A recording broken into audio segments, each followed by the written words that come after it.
Саламатсыздар ма, құрметті телекөрермендер. Бүгінгі елге қызмет бағдарламасы кезекті шығарылымын өткіземіз. Және оның жүргізушісі Қазақстан Республикасы Мемлекеттік қызмет істері агенттігінің мемлекеттік қызмет саласын бақылау басқармасының бас маманы Руслан Иманқұлов. Бүгінгі тақырып ол әдеп жөніндегі кеңестің жұмысы және мемлекеттік қызметшілерге әдеп кодексінің жаңа редакциясы. Және біздің қонақта әдеп жөніндегі кеңес мүшесі Павлодар қаласы мәслихатының депутаты Қобланбек Нұрмұханұлы Қожин. Бастамай тұрып, айта кету керек, Қобланбек Нұрмұханұлы 2018 жылдан бері әдеп жөніндегі кеңесінің мүшесі болып табылады. Ал енді Қобланбек Нұрмұханұлы біріншіден әдеп жөніндегі кеңестің отырысында қандай тәртіптік істер қаралады, және мемлекеттік қызметшілерге қатысты шешім шығарылған кезде объективтік түрде қаралама. Сәлеметсіздер ме? Рахмет, сұрағыңызға. Сұрақ өте орынды. Бұл жерде айта кету керек, енді кеңесте мүшелігі етіп отырған қоғам қайраткерлері бар, бұқаралық ақпарат қызметкерлері бар, одан басқа сыбайлас жемқорлыққа қарсы іс-қимыл департаментінің басшысы бар, экономикалық тергеу департаментінің басшысы бар, Аманат партиясының төрағасы бар, осы жерде кеңесте қызмет етіп отырған. Жан-жақты объективті қарауға әрине тырысамыз. Бұл жерде тағы да айта кету керек, әдеп жөніндегі кеңес өз қызметін Қазақстан Республикасының мемлекеттік істері туралы, Қазақстан Республикасының сыбайлас жемқорлыққа қарсы заңына сәйкес, одан қала берді басқа да заңдарға сүйене отыра, объективтік, әдептік, әділдік деген қағидаттарына сүйене отырып өзі жұмысын атқарады. Енді көрермендерге де айта кету керек, осы жергілікті осы Павлодар облысында әдеп жөніндегі кеңес өз жұмысын мемлекеттік істер департаментінің жанында атқарады. Жаңа айтып өттік, қоғам қайраткерлері, журналистер бар, тағы да басқа қызығушылық танытқан мемлекет органдарының басшылары осы кеңесте жұмыс атқарады. Енді бізге әр іс кеңестің алдында 3-4 күн бұрын келіп түседі электрондық пошталарымызға. Оны біз егжей-тегжей қарап, қажет болатын болса эксперттарды шақырып, өзіміз материал бойынша барлығын тексеріп, сұрақтарымыз болса оған жауап іздеп, одан кейін кеңес болып отырып, іске тартылып отқан қызметкерлерді шақырып, олардың пікірін тыңдап, неге олай болды екен? Мүмкін бір объективті басқа да бір причиналар бар шығар бұл жерде деген сияқты. Соның бәрін егжей-тегжей тексеріп барып, өзі шешімді қабылдаймыз. Бұл жерде толыққанды айтуға болады, бұл объективті әділ шешім. Енді егер мемлекеттік қызметкерлер егер біздің шешімімізбен келіспей жатса, олар сотқа жүгініп, сот арқылы оны жаңағы кеңестің шешімін жоққа шығара алады. Әдеп жөніндегі кеңес отырысында көбінесе қандай тәртіптік істер қаралады? Әдеп жөніндегі кеңеске әрине әдеп кодексін бұзатын болатын болса, басқа да мемлекеттік заңнамаға қайшы келетін істер болатын болса, олардың барлығы қаралады. Енді бұл жерде айта кету керек, көбінесе жер мәселелерімен көптеген сұрақтар туындайды. Қызмет алушылар өздері келіспей, одан кейін әділдік іздеп өздері жәбірленіп жатады.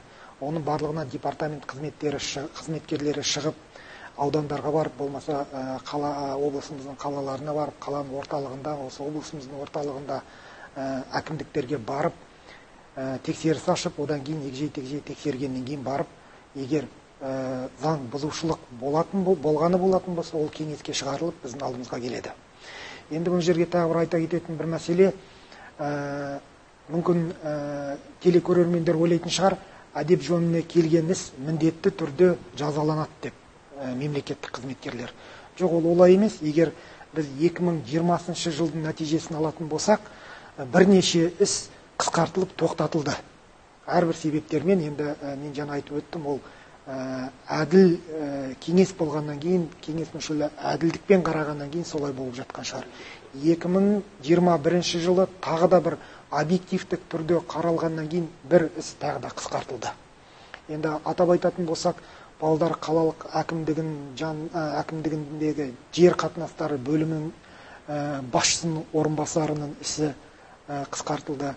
Сәулет және қала құрылыс бөлімінің басшысы Қайырленовқа қарсы, Нариман Қайырленовқа қарсы іс тоқтатылды.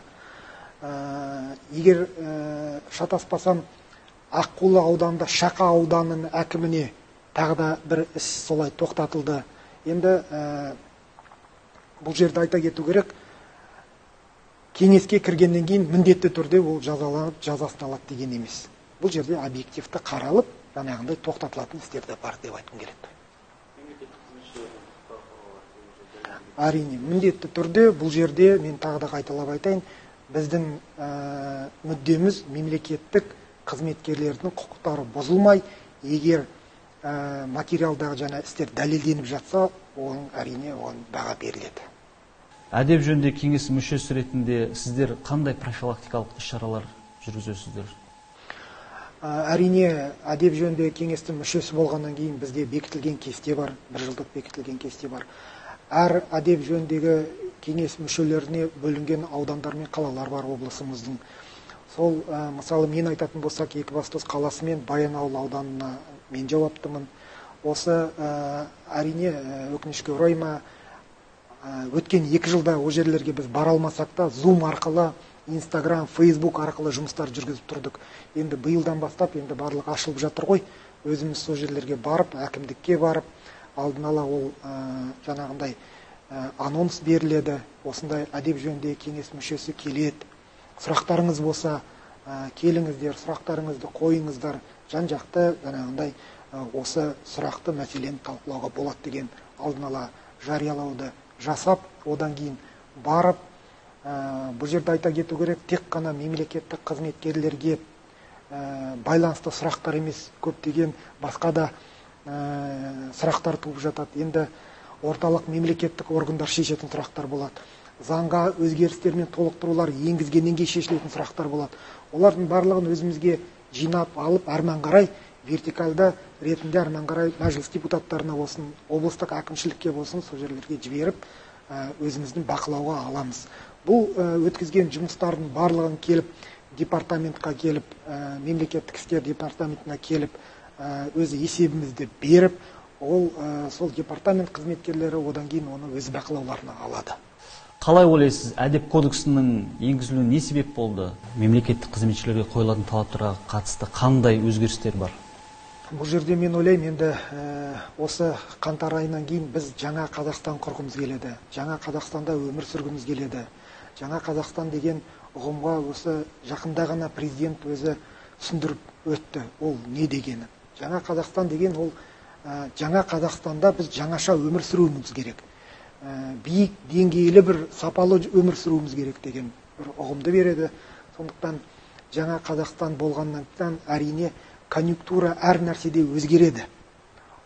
Осы мемлекеттік қызметкерлердің да бір сапасын, қызмет сапасын жоғарту мақсатында әрине әдеп жөнінде кеңестік негеде кодексқа да өзгерістер енгізіліп отыр. Енді бұның бір ерекшелігі жаңадан 6 тарау енгізіліп отыр. Оны енді атап айтатын болсақ, бұл енді адал ниеттілік, адалдық, әділдік, ашықтық, сыпайылық және клиентқа бағдарланушылық деп айтамыз. Енді алдындағы 4-еуі алдыңғы кодекста да бекітілген болса, ол енді мынау сыпайылық пен клиентқа бағдарланушылық деген ол енді жаңа бір ұғым болып отыр. Құр бизнес саласында ғана емес, клиент ориентированность деген. Ол енді мемлекеттік қызметте де болу керек. Мемлекеттік бір мекемеге келген кезде әр біздің тұрғынымыз, қаламыздың, облысымыздың, жалпы республикамыздың мынау тұтынушылары, қызмет алушылары, олар сапалы қызмет алу керек. Сондықтан біздер мемлекеттік қызметкерлер осы клиентті ориентированный болу керекпіз. Енді ашықтық, әділдік, әділеттік деген ұғымды барлық телекөрермендер өздері түсінеді, біледі. Жалпы жаңа кодекста мемлекеттік қызметтің берілу сапасын арттыру сияқты жаңа қағидалар енгізіліп отыр. Мемлекеттік қызметшілерге немесе мемлекеттік қызмет заңнамасын және мемлекеттік әдеп кодексінің талаптарын сақтау бойынша қандай ұсыныстар берер едіңіз? Енді мемлекеттік қызметкер болғаннан кейін ең алдымен біз түсіну керекпіз, біз халыққа қызмет етіп отырмыз. Мемлекеттік қызметкер деген үлкен атқа сай болу керекпіз. Мемлекеттік қызметті сапалы атқару үшін ең алдымен біздің елімізге деген сүйіспеншілік болу керек. Бойымызда патриоттық сезім болу керек. Осының барлығы болғаннан кейін әрине біз сапалы қызмет атқара аламыз деп айта аламыз. Одан кейін енді күнделікті өмірімізде айтатын болсақ, алдымызда мемлекеттік мерекелер келе жатыр. 7 мамырда Қазақстан қарулы күштерінің 30 жылдық мерейтойы, одан кейін 9 мамырда Ұлы Отан соғысында жеңіске жеттік 45 жылы, сондай мерекелер бар. Соның барлығында мемлекеттік қызметкерлер өзі әдеп кодексінің талаптарын сақтау. Басқа да күнделікті жүріс-тұрысында енді мемлекеттік кодексінің талаптарын сақтау деген тек қана жұмыс орнында ғана емес. Бұл жұмыстан тыс үйде, қоғамдық жерде жүргенде де мемлекеттік қызметші ол енді өзінің жаңағы кодекста жазылған талаптарға сай болу керек, сәйкес болу керек. Рахмет сізге. Құрметті телекөрермендер, бағдарламамыз осымен аяқталды. Алдағы отан қорғаушы күндерімен және жеңіс күндерімен құттықтаймыз. Еліміз аман, жұртымыз тыныш, тәуелсіздігіміз мәңгі, жаңа Қазақстан жасай берсін.